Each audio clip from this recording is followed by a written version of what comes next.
मध्य प्रदेश से इस वक्त बड़ी खबर सामने आ रही है, जहां पर पूर्व विधायक लक्ष्मण सिंह को पार्टी ने निष्कासित कर दिया है। तो मध्य प्रदेश की राजनीति से जुड़ी ये सबसे बड़ी खबर इस समय आपको बता रहे हैं। पूर्व विधायक लक्ष्मण सिंह को पार्टी ने निष्कासित किया है और इसके अलावा पूर्व सीएम दिग्विजय सिंह के भाई हैं लक्ष्मण सिंह और गैर पार्टी गतिविधियों के चलते इनको पार्टी ने निष्कासित कर दिया है।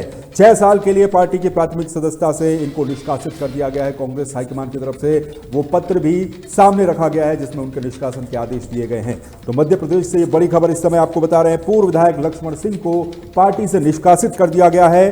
पूर्व सीएम दिग्विजय सिंह के भाई हैं लक्ष्मण सिंह और इनको पार्टी विरोधी गतिविधियों के तहत पार्टी से 6 साल के लिए निष्कासित कर दिया गया है। इनकी प्राथमिक सदस्यता को खत्म कर दिया गया है।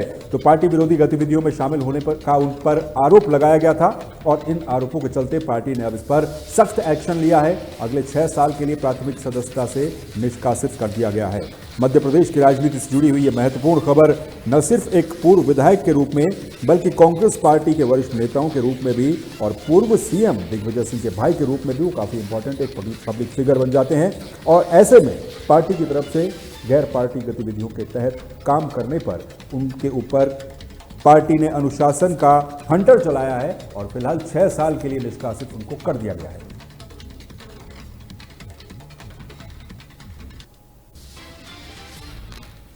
उत्तराखंड से बड़ी खबर सामने आ रही है, जहां पर धामी मंत्रिमंडल की बैठक खत्म हो चुकी है। धामी कैबिनेट की बैठक में 6 अहम फैसलों पर मुहर लगाई गई है। स्वास्थ्य, शिक्षा, महिला, बाल विकास से जुड़े फैसले लिए गए हैं। इसके अलावा खनन विभाग में 18 नए पदों को स्वीकृति मिली है।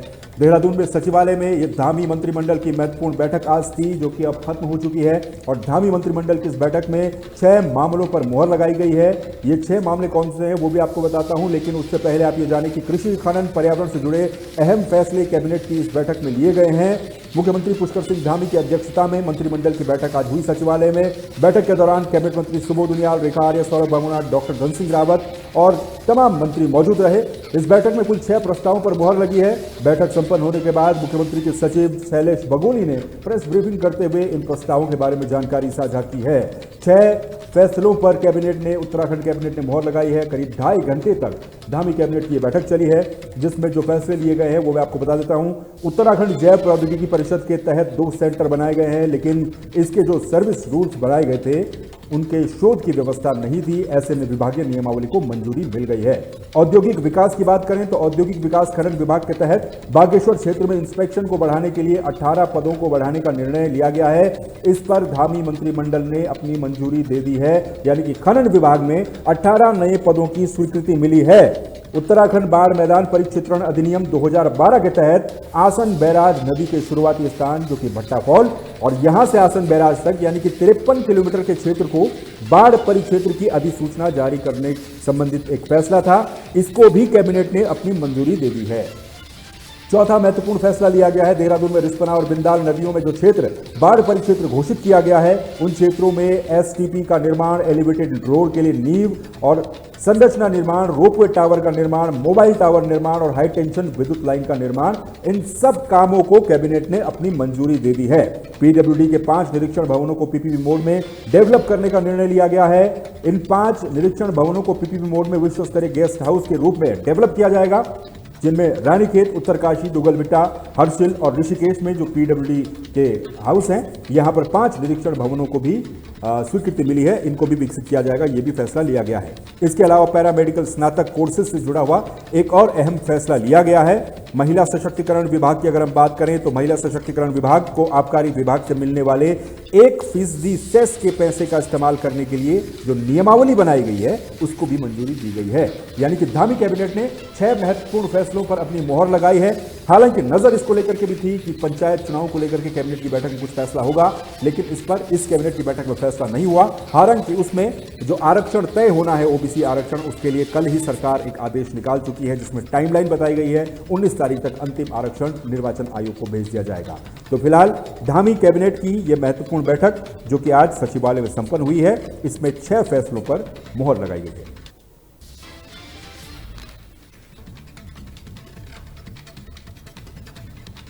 शामली से अगली बड़ी खबर सामने आ रही है, जहां पर सपा विधायक नाहिद हसन को दोष मुक्त करार दे दिया गया है। ये बड़ी खबर आपको शामली से बता रहे हैं। सपा विधायक नाहिद हसन दोष मुक्त करार दिए गए हैं। सरकारी कार्य में बाधा डालने का इन पर मुकदमा चल रहा था और सहारनपुर की एमपी एमएलए कोर्ट ने नाहिद हसन को दोष मुक्त करार दिया है।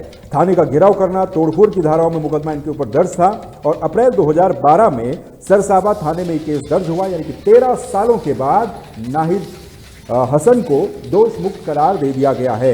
तो समाजवादी पार्टी के विधायक हैं नाहिद हसन और इनको अब 13 साल के बाद 13 साल पुराने मुकदमे में दोष मुक्त करार दे दिया गया है। सहारनपुर की एमपी एमएलए कोर्ट ने नाहिद हसन को दोष मुक्त करार दिया है। कई धाराओं में इनके ऊपर केस चल रहा था, जिसके बाद अब इन्हें दोष मुक्त करार दे दिया गया।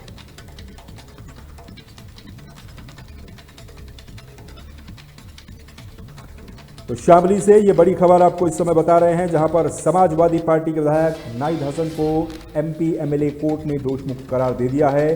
थाने का घेराव करना, तोड़फोड़ करना, मारपीट करना, इन सब धाराओं में 13 साल पहले इनके ऊपर मुकदमा दर्ज किया गया था, लेकिन अब 13 साल के बाद एमपी एमएलए कोर्ट ने इस मामले में नाहिद हसन को दोष मुक्त करार कर दिया है, यानी कि अब उनके ऊपर सारे केस खत्म कर दिए गए हैं। 2012 अप्रैल की बात है जब सरसावा थाने में उनके ऊपर इन तमाम चार्जेस को लेकर के केस दर्ज किया गया था।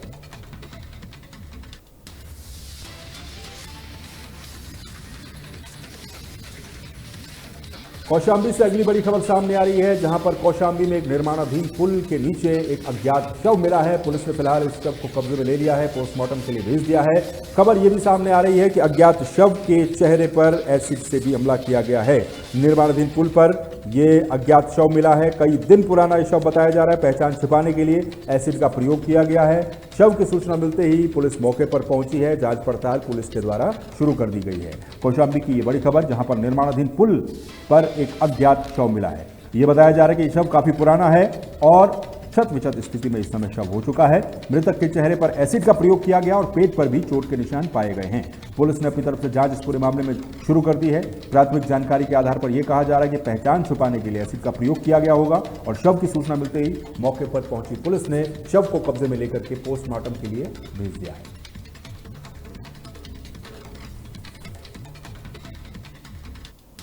ब्रेकिंग न्यूज में फिलहाल के लिए बस इतना ही, लेकिन बाकी खबरों और अपडेट्स के लिए आप लगातार बने रहिए तहलका डिजिटल के साथ। नमस्कार।